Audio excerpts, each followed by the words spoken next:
Hola a todos, buenas tardes y bienvenidos nuevamente a estas jornadas de reflexión en torno a los 50 años de Fomento Cultural Citibanamex. Y muchas gracias también a toda la gente que nos está siguiendo en línea en estos diálogos. Iniciamos ahora con la segunda mesa, que está dedicada al tema de los grandes maestros del arte popular. Y me permito presentar a los dos invitados que nos acompañan hoy. Juan Rafael Coronel Rivera, en su trayectoria profesional, ha ejercido los oficios de poeta, fotógrafo, narrador, ensayista, crítico e historiador de arte, curador, etnólogo y editor. Su labor como curador se inició en 1981 con el cargo de asesor etnográfico de la muestra Máscaras de México. En su vasto quehacer dentro del ámbito editorial, ha sido autor y coautor de 145 libros. Sus últimas publicaciones son Intocable, una entrevista con María Teresa Cristina Pomar Aguilar, editado en 2020, y Llegamos Hambre, poesía, editado en 2021, ambos por Talamontes Editores. Y participó también en la edición titulada Los sueños de Frida, publicado en 2021 por Artica, con la autoría de Helga Prignitz-Poda, María del Sol Argüelles San Millán y el propio Juan Rafael Coronel Rivera. Con Fomento Cultural Citibanamex ha participado en la curaduría de diversas exposiciones, por mencionar algunas, la titulada Cuando habla la luz de Graciela Iturbide, Vida y diseño en México, Artificios, plata y diseño en México, y El arte de la indumentaria y la moda en México. Colaboró también en la coordinación de la investigación de los 4 tomos del libro Francisco Toledo, obra 1957-2017, publicados por Fomento Cultural en 2018. Gracias, Juan, por acompañarnos. Al contrario. Y Alonso Vera, Pata de Perro, también conocido como Alonso Vera Cantú, le ha dado la vuelta a México y al mundo en varias ocasiones, produciendo en más de 100 países. Es productor, escritor, periodista y publicista, con más de 20 años de trayectoria y diversos reconocimientos. Es autor de la guía Amo México, un país en 100 experiencias, y del libro Viajar para Vivir, publicado por Grijalbo, así como titular de los programas de televisión Vámonos de Pata de Perro, transmitido por Foro TV, y de la serie documental Experiencia Edomex, transmitida por Televisión Mexiquense. Pata diseña productos turísticos e imparte conferencias en universidades y foros especializados, incluyendo TED Talks. Ha publicado más de 1000 artículos en los medios de mayor prestigio a nivel global. Ha sido también productor y conductor de diversos documentales y programas para la radio, web y televisión de temáticas turísticas, gastronómicas y culturales. Y está convencido de que, cito, tú puedes cambiar positivamente el futuro del planeta con la elección de tus próximas vacaciones. Bienvenido, Alonso. Gracias. Y los dejo con nuestra directora, Cándida Fernández de Calderón, para iniciar esta mesa. Muchas gracias. Pues a quienes ya nos han venido acompañando les reitero mi aprecio por su presencia, y a quienes nos están enlazando en este momento, muy buenos días y bienvenidos a esta su casa, el Palacio de Cultura Citibanamex, Palacio de Iturbide. A estas pláticas que las hemos organizado en torno a los 50 años de Fomento Cultural Banamex, que se cumplieron en noviembre del año 71, y en este año se cumplieron en el 21 por la fundación en el 15 de noviembre del 71 de la instauración, digamos, legal de Fomento Cultural Banamex entonces, y a lo largo entre abril y agosto de 1972, el Palacio de Iturbide se consolida ya como la cara de la cultura del Banco Nacional de México a través de Fomento, y también en este año 22 cumple 50 años de estar abierto al público en forma ininterrumpida para estas bonitas tareas de la cultura que acoge y además que nos reta a hacer las cosas bien, porque hay que estar a la altura de la casa, y la casa, la verdad, es que es una maravilla. Entonces, pues bueno, nacidos aquí en este ámbito, habíamos hablado anteriormente que el Banco Nacional de México nace en el Palacio de Valparaíso, y Fomento Cultural Banamex nace en el Palacio de Iturbide. Entonces tenemos pues la mejor cuna que pudimos haber tenido para desarrollar nuestras actividades culturales. Y bueno, pues en esta charla agradezco muchísimo la presencia de dos amigos, Juan Coronel, que además hemos venido trabajando proyectos muy importantes, que es miembro de nuestro grupo asesor y un amigo incondicional de la casa. Y aquí Alonso, que además le va a dar a la plática una perspectiva diferente, que es la del desarrollo, digamos, de los grandes maestros a través de la faceta del turismo y a través de la preservación y darle importancia a las tradiciones mexicanas, al público que tiene acceso a las visitas de los talleres, que es una perspectiva también diferente y que también hemos venido un poquito trabajando a lo largo de los años. Del programa de apoyo al arte popular Grandes Maestros, pues, ¿qué les puedo decir?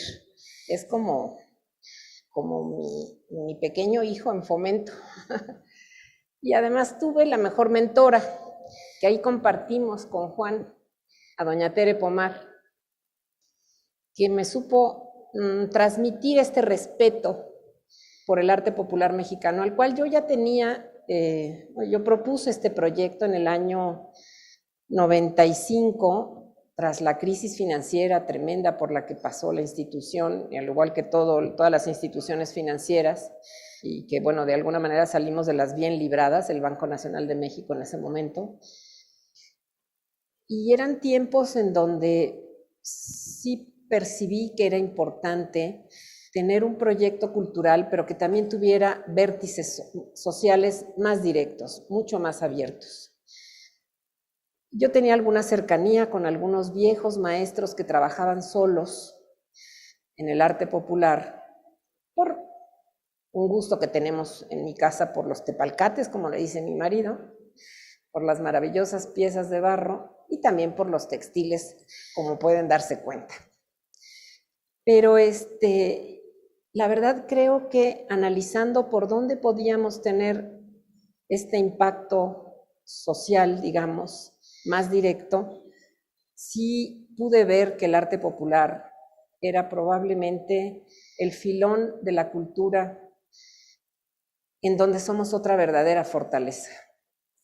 Así como en la arquitectura lo somos y en la pintura también, y ya veníamos trabajando esas fortalezas, pues en algo que tenemos una gran fortaleza también son en nuestras expresiones del arte popular, porque somos el país más mestizo de Iberoamérica y el más rico finalmente porque conservamos las tres vertientes, la indígena, la mestiza y la criolla, y se han alimentado unas de otras, y la verdad es que, y también en forma independiente se han desarrollado, y somos uno de los países que tiene, yo creo que una mayor variedad de especialidades y de variantes de este arte popular y en todo a lo largo y ancho del territorio. Entonces propusimos, concretamente le propuse a don Roberto primero el proyecto, no sin antes consultar con Tonatiu Gutiérrez, que entonces era también miembro de nuestro grupo asesor.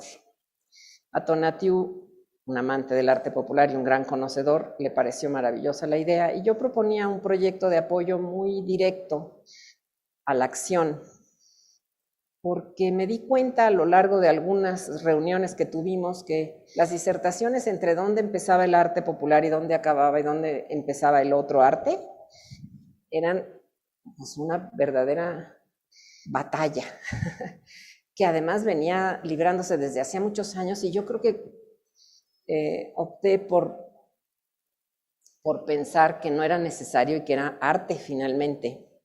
Y luego con Tonatiu lo pude avalar, y a Tonatiu le pedí apoyo de quién podría llevarme de la mano para encontrar a los grandes maestros y a las mejores especialidades, porque mi conocimiento del arte popular pues, era muy limitado.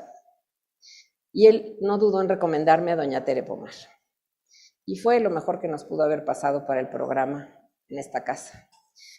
Inmediatamente hicimos un muy buen clic con doña Tere, una mujer recia, muy sabia, y no solamente de la vida y de la experiencia de campo, sino también académicamente muy bien formada.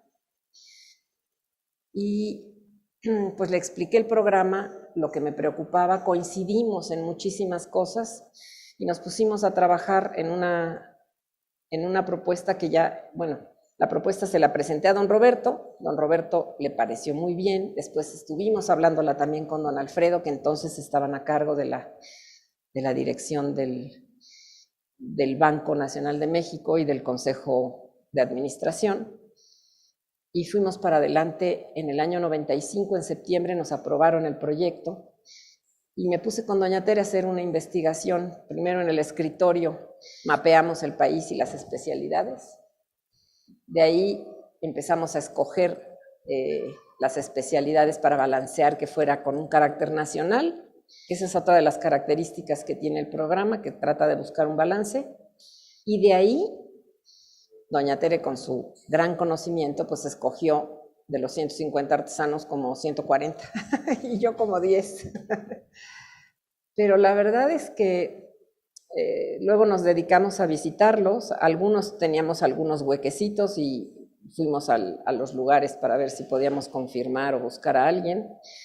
Y empezó entonces en el año 96 este programa, que desde entonces ha venido teniendo 3 grandes vertientes de acción, que una es el apoyo directo a los talleres de muchas maneras, desde la infraestructura, capacitación, desarrollo de muestrarios, en fin, muchas cosas, mejores maquinarias de embalaje, etcétera, cosas que venían a facilitar el desempeño de los talleres. El otro, el de una difusión y promoción y mejor valoración a través de exposiciones y libros, y configurando una colección que pudiera servirnos para hacer estas exposiciones y estos libros. Y siempre las exposiciones se pensaron con un carácter itinerante, constante, no solo nacional, sino internacional. Y después de ello, la tercera vertiente, que era la de la comercialización. Ayudarlos a los grandes maestros a tener mejores canales de comercialización.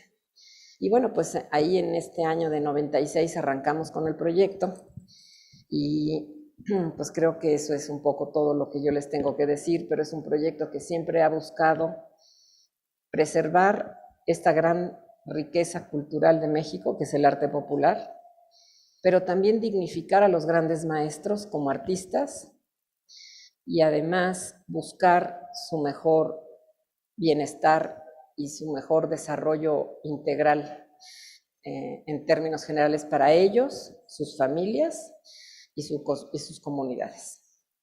Y hablar, pues Juan, te damos la palabra y muchas gracias por estar aquí esta mañana.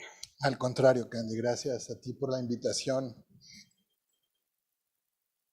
Yo pienso que todavía no tenemos la dimensión histórica correcta para comprender que estamos frente a un suceso histórico, y realmente estoy hablando de un suceso histórico. El programa que, como bien ya ha mencionado Candy, de grandes maestros, que inicia en 1995, es realmente el estado de desarrollo cultural hacia este tipo de expresiones más importante que de 1995 a la fecha se ha realizado. Cuando nosotros hagamos un estudio de cómo es y cómo se desarrolló la estructura del arte popular, y sobre todo la difusión del mismo, vamos a tener necesariamente que mencionar este periodo como uno de los fundamentos de toda la estructura. Como sabemos, el 1921 fue un año realmente trascendental para la nación, porque en un periodo de 3 meses, casi 4, se comienza el muralismo mexicano, se da La luz suave patria de Ramón López Velarde, se hace el movimiento estridentista, se desarrolla el método Besma-Hogarth y se realiza la primera exposición de arte popular que la hace el doctor Atl. Una de las cuestiones que tenemos que ver es nada más la deuda que teníamos con lo que llamamos arte popular, que es una expresión cultural idéntica, igual a cualquier otro tipo de expresión. Si nos damos cuenta de que llevamos solamente 10 años estudiando lo que llamamos arte popular, realmente se entiende la deuda que tenemos con este tipo de expresiones. Y cómo hay todavía una deuda mayor, que es integrarlo realmente a la estructura real del arte nacional. Por ejemplo, en los museos canadienses, sobre todo, ya no existe ningún museo en el que, junto con los autores que nosotros llamamos cultos, se integre a su vez las expresiones tanto indígenas como populares, porque se ha hecho una división que yo considero que también es necesaria en nuestro país, porque son dos expresiones diferentes. Hay un arte indígena y hay un arte popular. Aquí en México todavía no logramos dar ese paso, pero una de las cuestiones fundamentales para que ya estemos entendiendo que esa es la siguiente ruta es precisamente este programa de los grandes maestros. Como bien ya lo mencionó Candy, pero quiero tocar también algunos de estos puntos. Fueron, por un lado, en 1995 su acercamiento con Tonatiuh Gutiérrez y con doña Tere Pomar, que yo siempre le hacía mucha burla porque su segundo nombre era Cristiana y Tere fue una de las fundadoras del Partido Comunista. Entonces ahí había una tremenda contradicción entre una cosa y otra. Pero una de las situaciones más interesantes es que realmente Tonatiuh fue uno de los detonantes de que se empezaran los programas de fomento hacia las artesanías, precisamente a través de FONART, fundado más o menos hacia 1975, que es el programa que antecede a este. FONART tuvo realmente una vigencia fundamental para el estudio de las artes populares entre 1975 y 1990, 92, que hubo un desinterés por parte del Estado de seguir manteniendo esa estructura, que era una estructura fundamental. Había durante los años 70 viajeros extranjeros que venían de Europa simplemente a visitar las tiendas porque ahí se encontraban piezas realmente muy importantes. Bueno, a partir de 1995, Candy se empieza a asesorar con estas dos personas importantísimas, porque acá, si bien de profesión no eran precisamente lo que ahora conocemos como etnólogos, ellos habían visitado a pie, a caballo y en río todas las comunidades donde alguna expresión se venía dando. Y entonces realmente tenían un conocimiento de poblado en poblado. Como bien dice Candy, nuestra maestra mutua fue doña Tere Pomar, y a mí me hizo el favor de presentarme a Candy en el año de 2003 con el proyecto de textiles mayas que hicimos para el Museo Nacional de Antropología. Una de las cosas que más me interesó de todo esto, de estar aquí en Fomento, es que he aprendido muchas cosas que yo no sabía. Por ejemplo, cuando doña Tere me llama a hacer este proyecto de arte textil, en realidad yo no tenía un conocimiento claro de cuáles eran los textiles guatemaltecos sobre todo. Y una de las cosas que me ha ayudado mucho en esto es que a través de las enseñanzas tanto de Candy como de doña Tere, pues tomé el coche y me fui a Guatemala. Y así ha sido una rutina clara de todo esto. El caso es que la selección de los artistas sí se hizo por un gusto, ¿no? Tanto el gusto de Candy como de doña Tere. Y esta inclusión de empezar a entrar a las comunidades, a seleccionar un artista, en un principio parecía que tenía un riesgo, pero lo que ha hecho es que ha fomentado una cuestión fundamental, que es la comparación entre unos y otros autores dentro de las comunidades para que ellos mismos se desarrollen dentro de la excelencia, cosa que no había. Y esto también es algo muy importante que hay que recalcar. No quiero aquí decirles, alguna vez me tocó, por ejemplo, cuando empezaba el programa, ir a Yucatán, cuando estaban empezando a desarrollar todos los talleres en Yucatán, la tarea que han hecho, porque no nada más ha sido seleccionar a los artistas sino promoverlos, sino llevar materiales, hornos, troqueles. Candy ha recorrido el mundo viendo hilos, viendo telas. Todo esto para realmente, sin desvirtuar los contextos reales de las expresiones, empezar a introducir ciertas circunstancias que han logrado que se desarrollen en beneficio de ellos, y no nada más de ellos, sino de sus comunidades. Porque una de las cosas que debemos de tener muy claras es que esto no nada más es un programa de orden artístico, sino también social. Y esto, ninguno de los otros programas que antecedieron a este lo tuvo. Si bien Fonarte en algún punto trató de hacerlo, la problemática a la que se enfrentaban era precisamente el organigrama del Estado, que era muy difícil estar comprando insumos para colocarlos en los lugares de producción por las cuestiones burocráticas intrínsecas al Estado. Pero como esto es una fundación privada, aquí la situación fue mucho más fácil para hacer este tipo de desarrollo. Luego, la segunda cuestión que es fundamental, tanto Tonatiuh Gutiérrez como doña Teresa Pomar como Cándida tuvieron el acierto de tener algo muy claro que comparto con ellos. Conocí muy bien a Tonatiuh y a doña Tere y tengo desde el 2003 trabajando con Candy, que es el hecho de que las expresiones que nosotros denominamos arte popular son expresiones artísticas.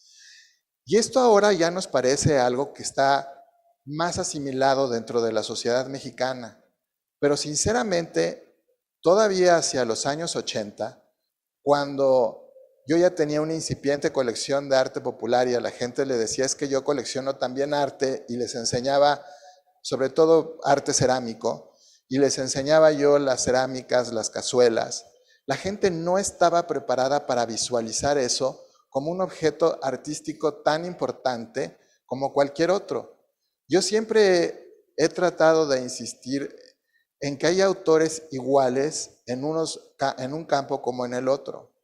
Por ejemplo, pienso en doña Rosa Nieto de Francisco.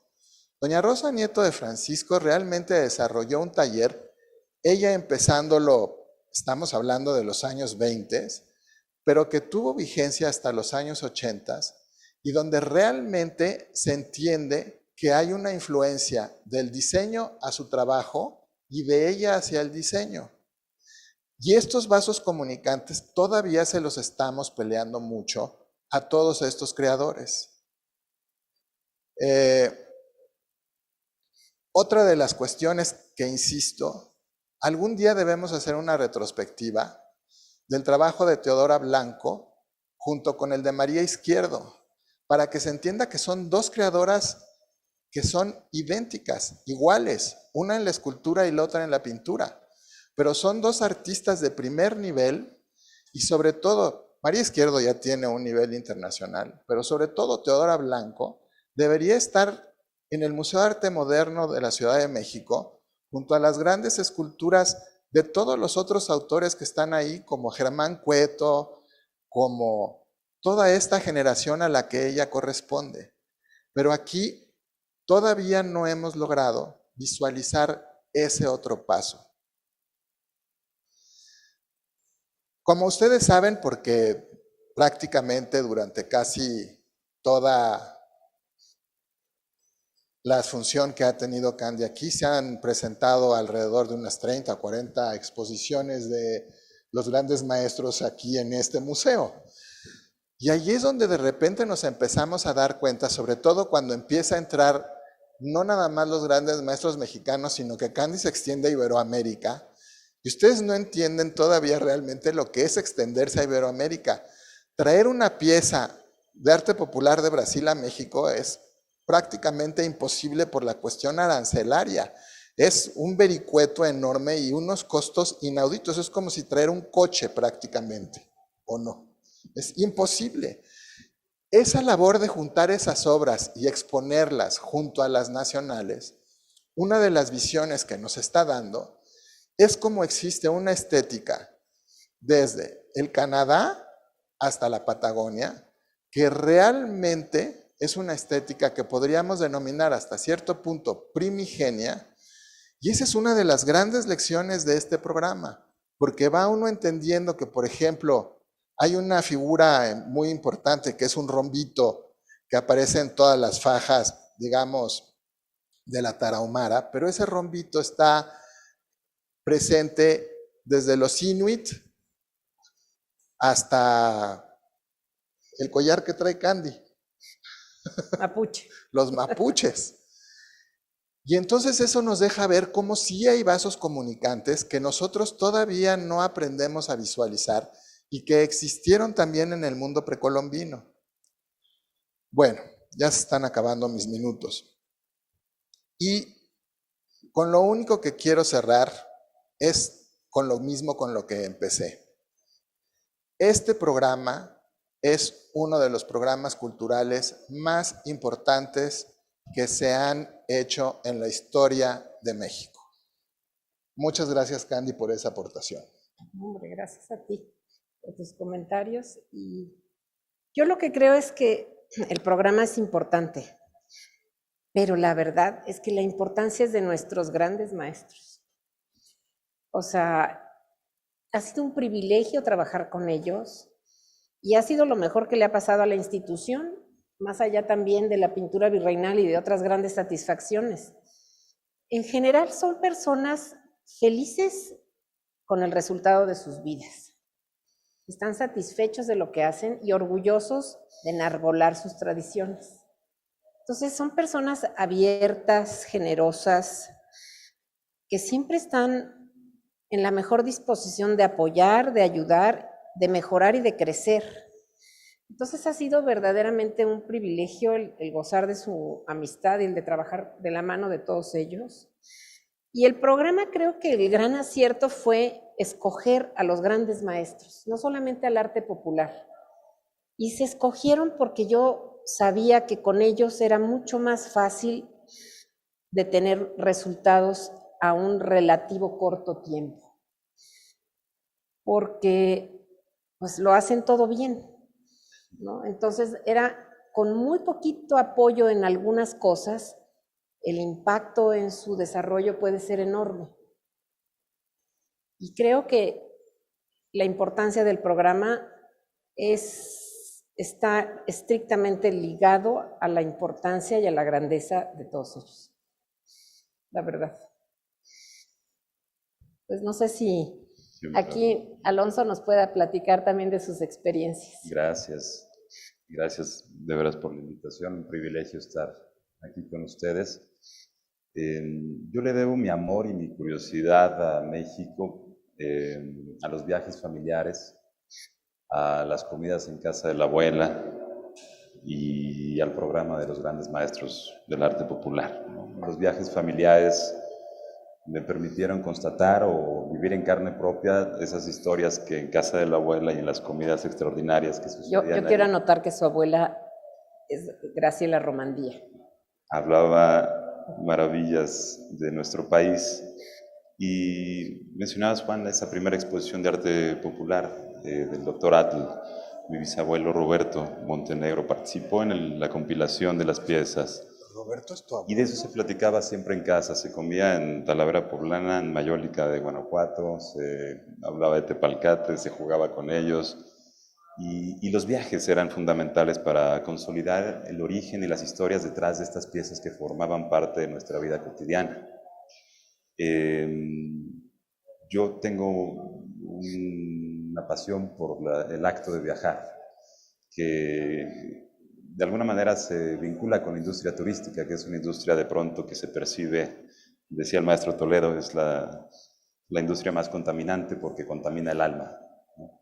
Estos encuentros fugaces, voraces de pronto entre extranjeros y locales, estos choques, estos conflictos que de pronto derivan de esta expectativa, de esta prisa, de este encuentro de los mundos, ha generado un desgaste tremendo.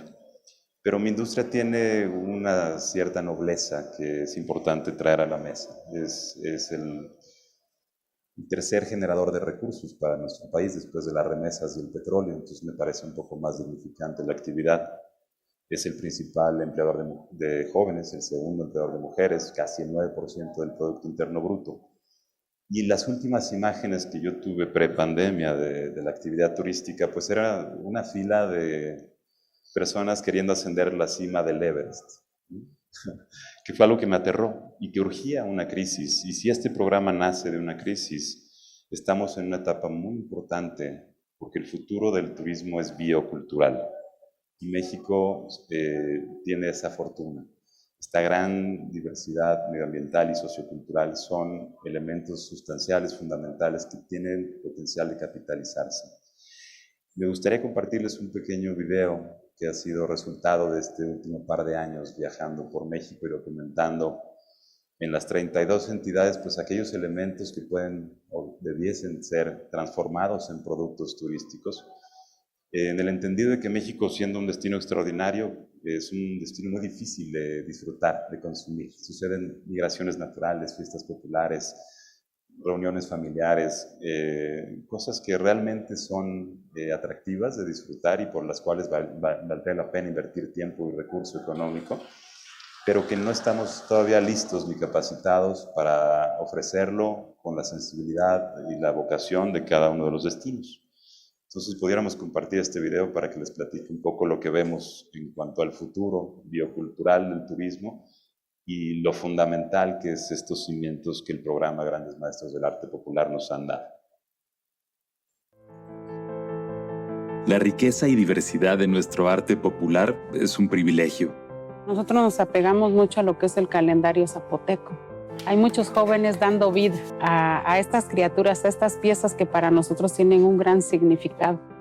El orgullo y la tradición son algo común entre los mexicanos, pero lo hacen aún más evidente quienes resguardan técnicas y costumbres que hoy pudieran carecer ya de un sentido práctico. No, pues para mí que sigan las costumbres, porque pues ¿qué haríamos también? Nos perderíamos, seríamos unos, pues no sé qué. Nuestros grandes maestros artesanos y las mujeres artesanas indígenas son los mejores ejemplos de paciencia, respeto y autenticidad para con el cuidado de la tradición. Me siento orgulloso de toda la labor que yo hago. Técnicas que se habían perdido, que estamos rescatando. Convivimos con sus formas, olores y colores de manera natural, casi instintiva. Y cuando es la temporada de la fiesta de enero de los parachicos, se trabaja mañana, tarde, día y noche porque los clientes quieren su máscara para salir a danzar. Es la relación de sus manos con la naturaleza y la imaginación. Cuando agarro la madera, pues veo lo que es. A veces surge de una raíz y solamente le das unos toques. Gracias a Fomento Cultural Banamex, que dio como un valor el trabajo a nosotros. Entonces, cuando tuvimos el primer libro de los grandes maestros Iberoamérica, ahí donde nosotros empezamos a tener muchos clientes. Es parte de su responsabilidad también transmitirlo de generación en generación y por eso la importancia de nosotros como organización o como asociación civil, motivarlos a conservar su identidad, su patrimonio. Son técnicas que se inventaron hace mucho y por siglos se pulieron a la perfección. Este oficio es de origen prehispánico. Entonces, desde niños sí nosotros nos inculcaron el trabajo en la platería. Decía mi mamá que es una herencia que se va transmitiendo por las generaciones como yo, pues ya mi mamá me enseñó a mí, ahora yo enseño a mis hijos y ahora ya estoy enseñando yo a mis nietos. Dicen que puedes quitarle lo que quieras a una persona, su riqueza, su salud, pero nunca su habilidad como artesano. Si tú haces algo con cariño, con amor, es algo que a mí me dan esa oportunidad para caminar como un gigante y con alas. Aprendamos a vivir con el arte popular y celebremos juntos los 25 años del programa Grandes Maestros del Arte Popular. Entonces, esta visibilización, esta dignificación que ha dado el programa al oficio, ha permitido la subsistencia de muchos oficios, ha permitido la manutención y el crecimiento sostenible de muchas comunidades, y empieza a antojarse cada vez más el visitar los talleres, empieza también a antojarse el participar activamente a través, digamos, de la actividad turística, no solamente de la conservación o preservación, sino de la evolución, ¿no?, de estas técnicas. Veíamos a Irma, hija de Teodora, justamente haciendo sus propias piezas, y ella abre las puertas de su casa y te invita a un chocolate caliente con pan de yema. Pero asesorada aquí por el experto en turismo. Gracias que por mencionar. les da sus consejos para cómo recibirlos y atraparlos todavía mejor. Justamente. En mi industria vendemos productos inacabados, promesas, ¿no?, posibilidades, a diferencia de otras industrias que te venden pues tal vez el carro completo con llantas y manubrio. Aquí es la posibilidad. Y son 3 elementos los que suceden o hacen que suceda la experiencia, ¿no? La capacidad de apreciación del viajero, su sensibilidad, su apertura, su expectativa y su autoestima. La capacidad de los anfitriones de mediar o intermediar entre los mundos y permitir ver o apreciar, y el contexto, que tiene cualidades incontrolables. Cuando estos 3 espacios o entidades se unen, sucede esta actividad que nosotros prometimos podía suceder. Y estamos viendo la importancia de trabajar en 2 líneas, una que tiene que ver con la cultura del consumo, la capacidad de apreciación, la sensibilización que deviene solamente de la actividad turística. El viaje o saber viajar es como aprender a tocar un instrumento o un idioma, hay que practicarlo, hay que errar, hay que compartir y volverlo a intentar.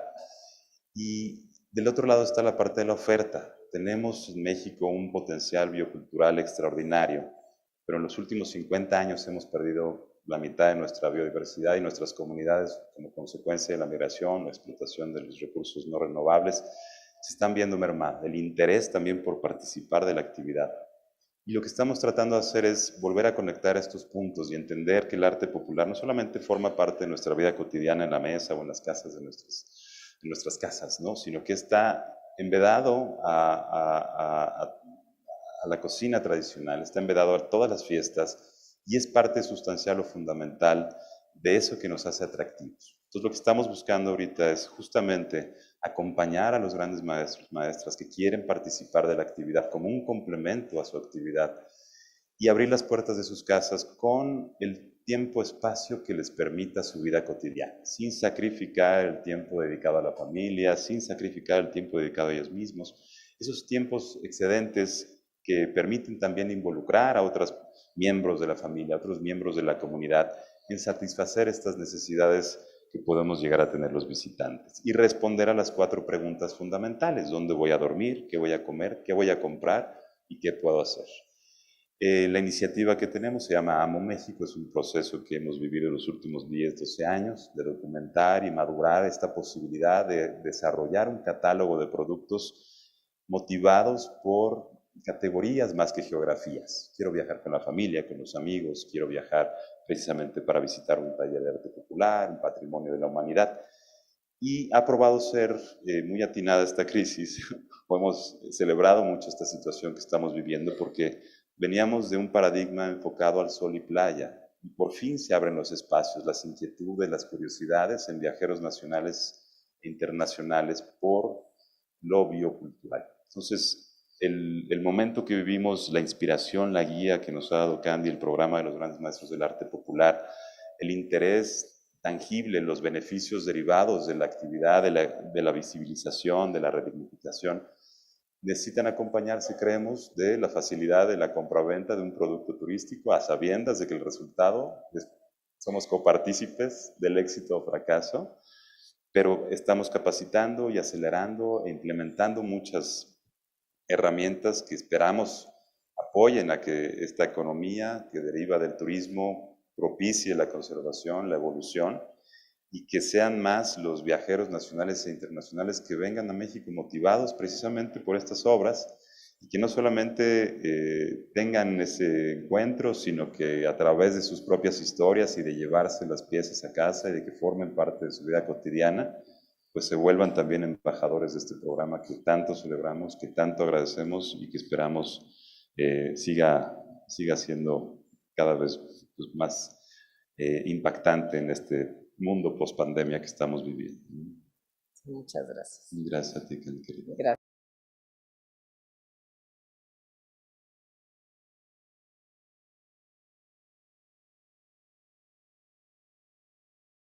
Para su desarrollo es estrictamente la comercialización.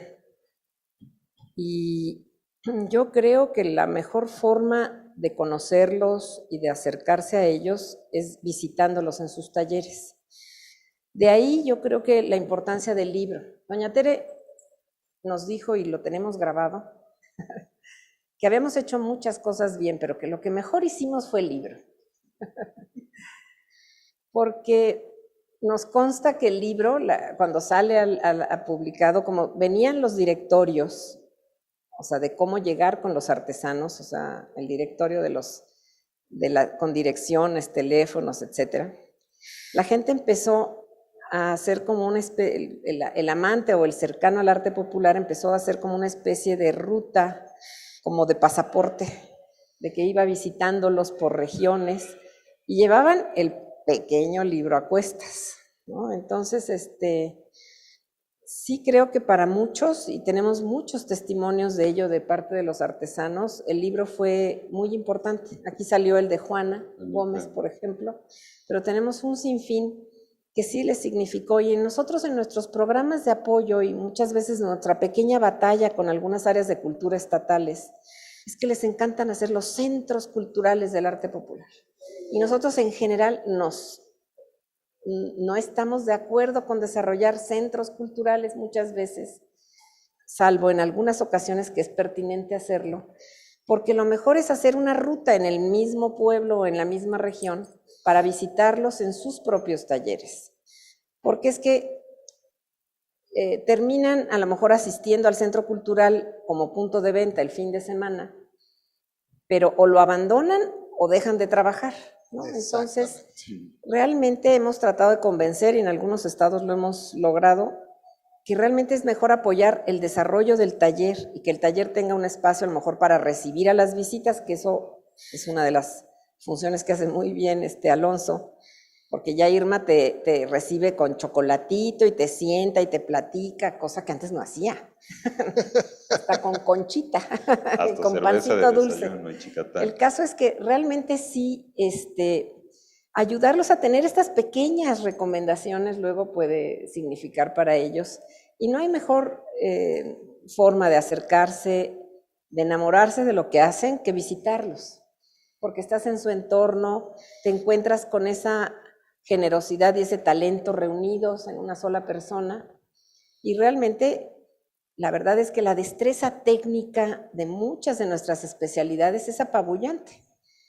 Ahí tenemos un huequecito de oportunidad, porque para el común denominador de las personas, de los de a pie de la calle, a lo mejor la majestuosidad de un árbol de la vida y su complejidad de levantarlo, o de una gran olla de 9 bocas, la posibilidad de levantarla a las personas sí les causa respeto y asombro de esa capacidad técnica.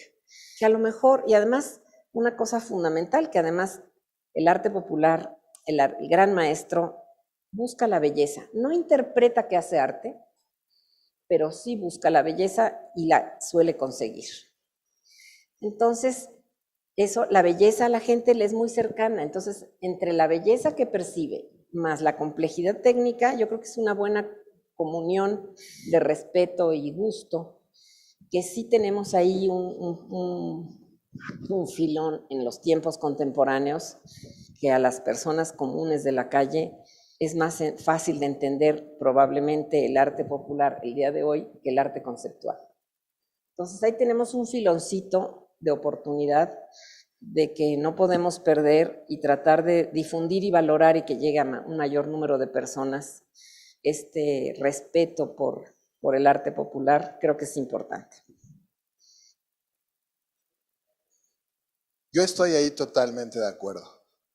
Cuando uno va de comunidad en comunidad tratando de entender cómo es que se gestan estas expresiones artísticas, una de las situaciones que es muy compleja es cuando precisamente los gobiernos comunitarios pretenden hacer cierto tipo de programas como colocar a todos los artesanos en un cierto lugar pegado a la carretera.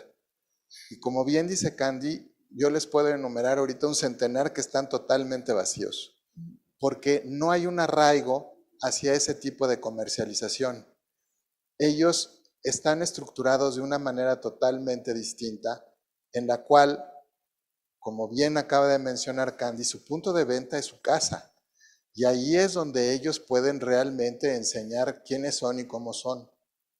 Y por ejemplo, ir a ver cómo se cose una cucucha a fuego abierto en este pueblo maravilloso que es totalmente negro, cenizo, del hollín, y todavía conserva una cantidad increíble de estructuras originales prácticamente intactas que tienen ahí de vivienda, no sé, 200 años, es realmente una cuestión totalmente distinta a irla a comprar a un punto de venta, porque uno llega a la casa de la persona, salen generalmente a su tendajón que tienen al frente, empiezan a enseñarte qué tienen, te lo extienden en el piso, los ves en su realidad, en cómo son.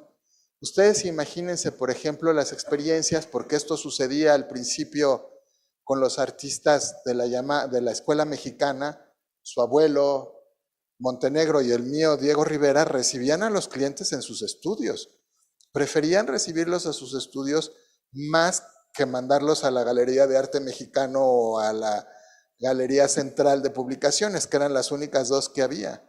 Y entonces, este contacto con el autor, cuando te explica qué es, cómo es, también lo tienen estas personas. Y además, escucharlos es una lección, a veces en realidad, y me van a disculpar lo cursi, casi mística, porque hay una dinámica de lenguaje, de entendimiento, de lo que es la vida, de lo que es el material, que si uno los escucha, realmente acaba de comprender la majestuosidad de la obra que están haciendo, porque es un arraigo a una cultura que nosotros, los mestizos, no tenemos. Nosotros a veces padecemos de esta cuestión de que son objetos más bien de orden decorativo, más que de orden cultural. Son el resultado de toda una tradición intelectual milenaria.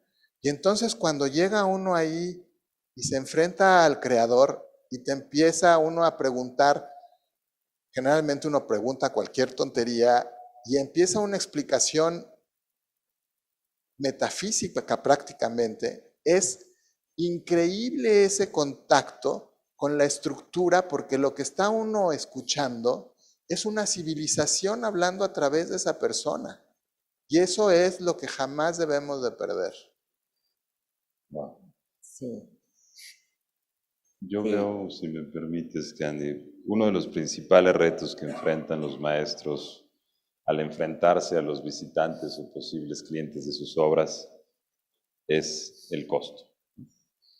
Y tiene que ver con que estamos viendo el producto terminado y que somos insensibles por lo general y que no estamos viendo el valor de las piezas. Como bien dice Juan, cuando uno visita los talleres y forma parte de esa experiencia espiritual, en lo personal el poder ver como la labranza del campo, esa paciencia que pareciera injustificada.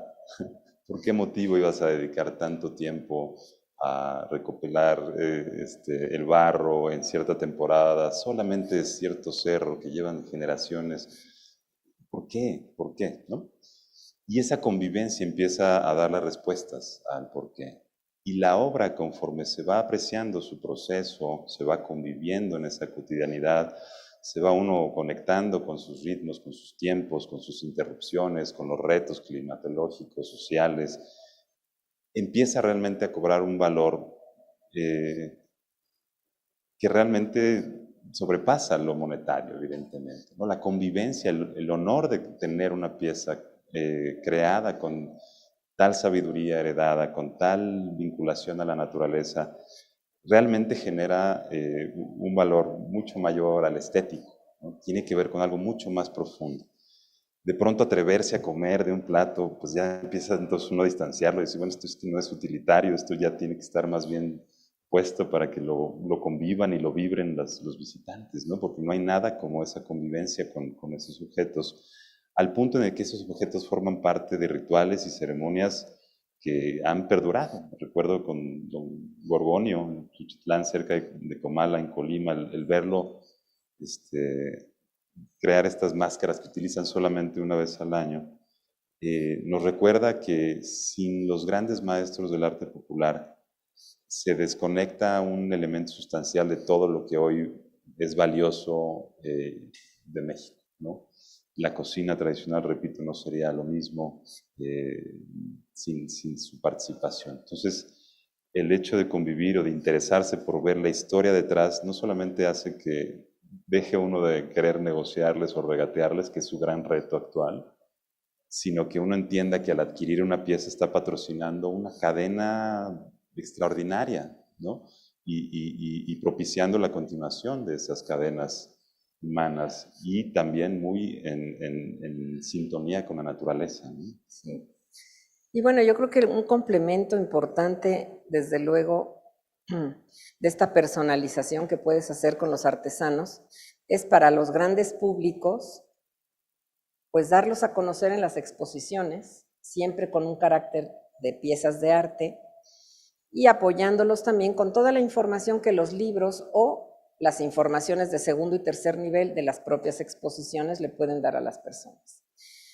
Porque eso también, de alguna manera, invita a muchas personas a después a ir al taller, ¿no? Al que no tiene la primera motivación por ir al taller, conoce las piezas, le gustan en la exposición, puede conocer el libro, ve cómo se hacen las piezas, entiende un poquito y luego es una invitación a que vayan a conocerlos directamente, ¿no? Y bueno, creo que ahí en ese sentido hemos cumplido a cabalidad nuestra intención itinerante. En 25 años hemos presentado más de 125 exposiciones en 85 distintas sedes, que se dice rápido, pero sí es un montón, y que realmente nada más de arte popular las han visto más de 23 millones de personas. Entonces, sí realmente, sí ha sido un granito de arena en la difusión y en esta valoración a través de las exposiciones. Y bueno, los libros, también grandes maestros de México, ha tenido cerca de 35, 38 mil copias, que también es un buen número. Y bueno, Iberoamérica fue un gran esfuerzo, pero que ahí quedó y que realmente se abrió muchas brechas de investigación y de otros libros más amplios ya de cada uno de muchos de los países que están ahí representados. Y que con la revisión de grandes maestros de 20 años, creo que hemos actualizado la nómina para que la gente pueda seguir visitándolos y viéndolos, porque ya, claro, muchos de los que estuviesen en la edición del 98-99, pues ya se nos fueron. Pero están los hijos, o están otros aprendices de los talleres, u otros talleres, más otras especialidades que yo creo que actualizan este espectro tan rico y tan diverso de nuestros grandes maestros. Una de las cuestiones que Tonatú siempre hacía referencia es que una de los problemas a los que se enfrentaba el arte popular era la manera de presentarlo. Él hablaba del estuche. Y en esa metáfora del estuche, una de las cuestiones fundamentales que ha tenido la difusión sobre todo en este recinto del arte popular y del arte indígena, es precisamente el espacio mismo. Cuando la gente entra aquí y ve esas piezas, entiende que ya son significativas, porque aquí lo que tenemos sobre todo, y una de las cuestiones principales de este museo, es la educación hacia el público, y en ese sentido, la cuantiosa veces que se han presentado aquí las piezas, ha tenido esa real difusión hacia las personas, porque una vez que entran aquí y ven que se le está dando un valor distinto, realmente se acercan y en muchos sentidos sí realmente se motivan a ir a ver dónde se producen. Porque una cosa que sí es muy interesante, a los mexicanos sí les gusta moverse. Y dentro de ese movimiento, una de las cuestiones es precisamente visitar centros de producción. Ese ha sido uno de los éxitos, por ejemplo, de los pueblos mágicos, que se compagina mucho con el programa de los grandes maestros, porque muchos de estos pueblos mágicos son los grandes centros productores de arte indígena del país. Y entonces, ahí es donde realmente sí hay una conexión con otro mundo que de otra manera, con otro público, con otros ojos, que si no fuera a través de eso, no se podría dar esa contenación, esa simbiosis, que ha sido una simbiosis muy, muy buena. Yo he venido aquí algunas veces, por ejemplo, en nacimientos o en árboles de la vida o cuando están las exhibiciones y realmente son tumultos. Y esto ha logrado que la gente empiece a tener un ojo y una educación totalmente distinta a que si nada más se hubiera quedado en puestos en la calle o en tiendas de ocasión hacia los turistas. La importancia de ponerlos como objetos de arte y que la gente entienda esos sistemas, insisto, de producción cultural. Y bueno, yo en el planteamiento que hicimos de las especialidades, ahí sí yo me inclino más, y Juan lo sabe, así que estén unidos el arte popular y el arte indígena. Porque me parece que es más incluyente y necesitamos en este país sentirnos todos lo mismo, sí, con nuestros propios acentos, pero sí lo mismo. Sí. Y entonces tanto valor tiene el de origen español como el de origen ya mestizo o el puramente indígena. Y yo creo que juntos además tienen una hermosa convivencia. Y bueno, a mí en forma particular, tal vez no sé si con algunas deliberaciones académicas o más, digamos, de este nivel, pudiera tener alguna ventaja, pero yo le veo más la ventaja cotidiana de hacerlos sentir a todos iguales y que el público perciba que el arte popular se da en todo México, en todos los niveles, ámbitos, y que somos muy ricos en todos ellos. Y que buena parte de nuestra riqueza es el haber sido fundamentalmente el pueblo más mestizo de todo el continente y incluso de toda la región iberoamericana. Porque incluso las propias especialidades a la hora de que te acercas a los distintos países te das cuenta. Hay algunos países como Ecuador que a lo mejor es bastante más cercano a nosotros en diversidad para lo pequeñito que es. Bolivia. Y Bolivia es riquísimo, pero ahí sí tiene tal vez un poquito más de carga indígena. Y además incluso hasta poblacionalmente hablando. Sí. Pero sí, sí creo que efectivamente la riqueza de la expresión, la riqueza de las piezas habla por sí misma y convence muy fácilmente a las personas de todas sus bondades. Totalmente. Y ese empoderamiento que se le ha dado a los grandes maestros ha permitido que sean reconocidos no solamente en sus propias comunidades, sino en sus propios estados. Y ya hay el interés y la sensibilidad por las autoridades vinculadas a temáticas turísticas y culturales por aprovechar ese empoderamiento que han recibido, esa visibilización, y participarlos como embajadores y participarlos como anfitriones. Y se han sucedido de manera muy orgánica casos de éxito que nos han permitido constatar cómo al vincular actividades como el turismo y la gastronomía dentro de los talleres y abrir los talleres, se suceden cosas maravillosas, ¿no? Yo creo que un caso de éxito interesante, el de Jacobo y María Ángeles en San Martín Tincajete, en Oaxaca, pues creo que ha permitido que ese espacio no solamente atraiga a los jóvenes de la comunidad a interesarse por la práctica y el aprendizaje del oficio, sino que ahora también cuando uno visita el espacio lo tienen tan bien organizado en tiempo, en forma, puede uno pasar, ver todos los procesos, aprender sobre el calendario zapoteca, ver la manera en la que hacen los pigmentos, ver todos los procesos de elaboración. Y cuando llegas a la tienda estás listo para llevarte todo absolutamente, hasta el mezcal que están produciendo, ir a comer al restaurante que ya montaron, entender sobre la reforestación, que también es fundamental para poder seguir teniendo materia prima. Y entonces esos pequeños casos de éxito también es importante compilarlos, darlos a conocer, a aprovecharlos como sus metodologías y sus aprendizajes y sus errores, heredarlos a otros que estén interesados en participar de esta apertura que requiere un cierto riesgo, ¿no? Que requiere mucho valor. El decidir abrir el taller es abrir la casa, es abrir el corazón, es mostrar las entrañas al visitante que no sabe uno si llega con expectativas o prejuicios, seguramente sí, pero es normal. Y yo creo que vale la pena esa reconsideración también a nivel de entidades públicas, el tomar como este gran trabajo de curaduría, que me parece pues, una de las cosas más destacables.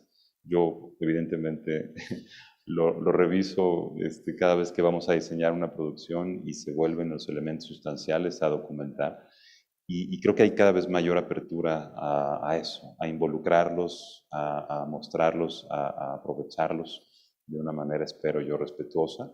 Y eso creo que es síntoma de que este programa no solamente ha cimentado las bases del futuro del turismo biocultural en México, y que tal vez para muchos pasará desapercibido, será desconocido, pero es también una gran labor. Yo creo que las lindas frases que nos sabemos o los lindos piropos que hemos aprendido luego olvidamos a sus autores, y creo que es ahí cuando la misión está cumplida, ¿no? Muchos tal vez desconozcan este programa, pero los que no, pues creo que vale la pena que lo platiquemos lo más constantemente posible, pero ya está rindiendo frutos más allá de lo concebido hace 25 años, y por eso realmente te felicitamos y te agradecemos mucho. Doña Tere bien decía que no solo de pan vive el hombre, ¿te acuerdas? Y bueno, porque a ella lo que le parecía trascendente es el reconocimiento a los artesanos, el que ellos se sientan primero en su comunidad respetados y después más allá de ella. Una de las muy buenas cosas que ha hecho Fonart a lo largo del tiempo son sus concursos. Sí. Porque los concursos forman parte del ADN de los grandes maestros y de los maestros en desarrollo. Entonces, una de nuestras metas presupuestales y de programas todos los años es justamente apoyar a los concursos nacionales, que son los que tienen un mayor impacto en reconocimiento en la comunidad. Y llevamos pues como 20 años con nacimientos y como 17 o una cosa así con el Gran Premio, patrocinando y yendo de la mano de Fonart en ello, porque la verdad es que sí, para los artesanos es una ventana de difusión, pero más que nada de un reconocimiento en sus comunidades. Y sí hay una bolsa, hay un premio, pero lo que más les importa es el reconocimiento. Y eso es como alimento del alma, que yo creo que es súper importante. Y que yo creo que en algunos países lo que ha faltado en términos generales, y en los países muy desarrollados ya, como en Europa, en la misma España, es a lo mejor que también han adolecido de cierto reconocimiento, y sobre todo aquellos más de corte tradicional. Ha habido mucho empeño e interés en la innovación, que no está mal, pero un cierto olvido de la tradición. Entonces creo que sí, también es importante guardar un balance, sí, estar siempre atentos y abiertos, pero yo creo que si a ellos los capacitas les das una base cultural más amplia, les das mundo, ellos mismos van a evolucionar y van a poder enfrentar mucho mejor su evolución y desarrollo. Pero yo creo que no se nos puede olvidar la tradición, porque si nada más estás con la innovación, pues en 10 años más a ver de qué abrevas. Porque se van olvidando las cosas y las formas de hacer y los materiales originales, y que creo que hay que jugar con ambos, porque eso además es un tema que está puesto hoy en la mesa. La innovación es muy importante para muchísimas instituciones, y las colaboraciones con otras, digamos, áreas y ramas del arte y del diseño también están muy socorridas y tienen todo mi respeto, pero sí tenemos que procurar que sean equitativas, incluyentes, que valoren con mucho respeto el quehacer de los artesanos y no sea solamente una maquila de ciertas piezas, ¿no? O un traspaso del hacer técnico, que yo creo que hay que pensar muy bien en los programas de colaboración para que realmente enriquezcan a todos. Y de esa forma creo que serán muy pertinentes, porque es que hay muchas disciplinas, como el diseño, que yo creo que en algunas cosas es muy enriquecedor para el arte popular en algunos sentidos, y puede ser también del arte popular hacia el diseño, y bueno, las mejores muestras las tenemos, por ejemplo, en La Plata, y estas grandes personalidades geniales como Spratling, que saben captar el diseño y traducirlo y trasladarlo. Pero sí es muy importante que estas colaboraciones sean más equitativas y mejor planeadas en lo general, porque finalmente el diseño nació para ser reproducido, y el arte popular pues son en general piezas de una inspiración y de una creación más única. Entonces, pues ahí el ADN hay que manejarlo con cuidado para que puedan enriquecer, ¿no? Y bueno, creo que es importante traer a la mesa este tema para no desarrollarlo tal vez aquí, pero sí que nuestros amigos sepan que sí estamos también en ello. Conscientes. Ana Elena lo sabe bien, que está por aquí con nosotros, Ana Elena Malé. Pero que sí realmente hay que trabajar muy bien estos aspectos para que enriquezcan mucho a nuestros artesanos, que a veces sí, las soluciones técnicas no las dominan del todo. Y a veces cuando compras una jarrita de café y te chorrea todo el mantel, dices, no, esta persona necesitaría de un apoyo de un diseñador para que la curva sea la precisa y el asa tengan un balance tal que no se chorre nada. Pero creo que, bueno, nada más era como anotarlo, no lo vamos a desarrollar aquí, pero sí creo que es un tema que hoy en el 2022 está en la mesa. Hay mucha sed de muchos jóvenes con formación de diseño, de otras disciplinas artísticas que se quieren acercar al arte popular, y hay que sumarlos, pero hay que estudiar y ver, y eso es como un llamado a todos los conocedores y especialistas, a tratar de ver de qué forma lo podemos hacer rico para todos. Que se ha dado siempre, ¿no? Esta es una cuestión... Bueno, la generación de Spratling es la muestra mejor de ello. Se ha dado siempre. Y además ha tenido periodos muy ricos, porque también hay otra cosa que debemos entender. El arte popular no es un arte aislado, y a partir de la televisión tienen el mundo abierto. Ahorita con que prendan el cable, porque todos los pueblos indígenas hay cable, aunque pareciera algo incierto, está.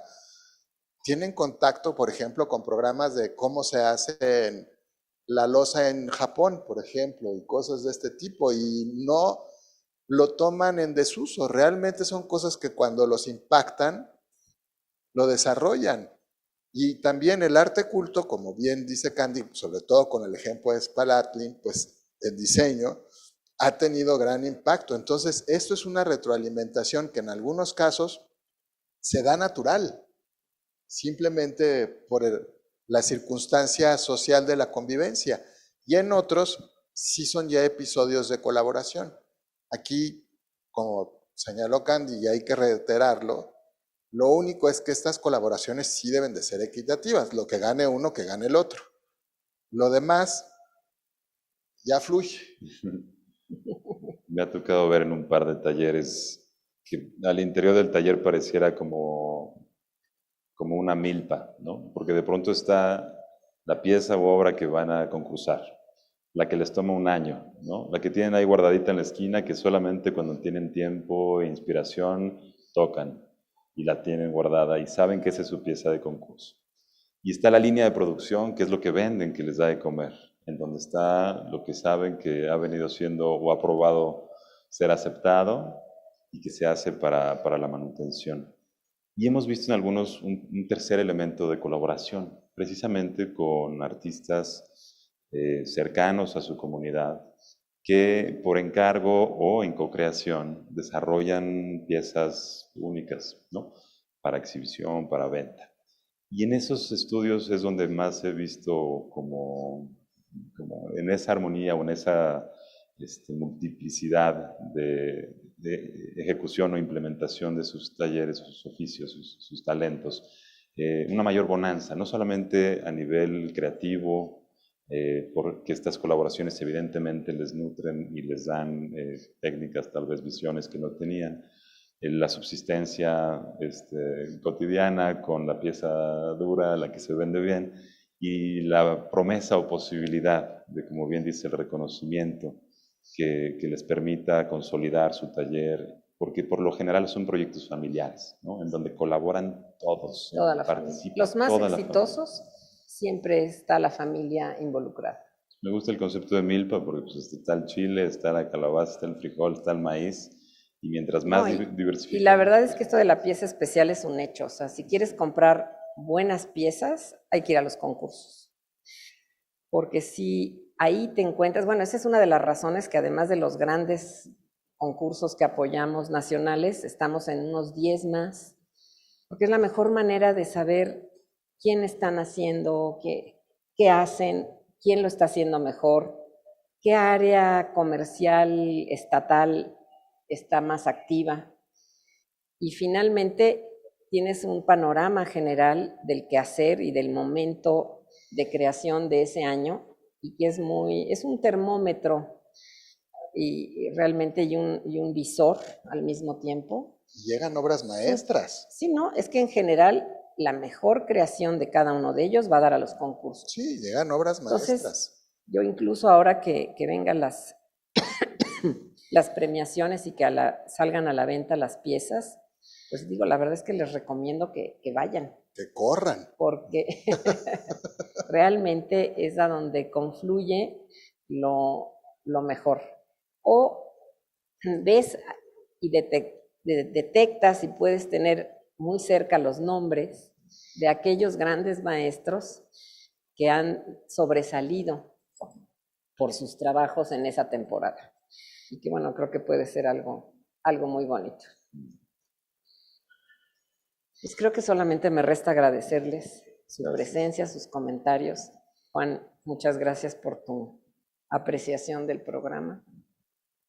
Y la verdad es que pues los invitamos esta tarde a continuar con las pláticas a las 4:30, ¿es Juan Carlos?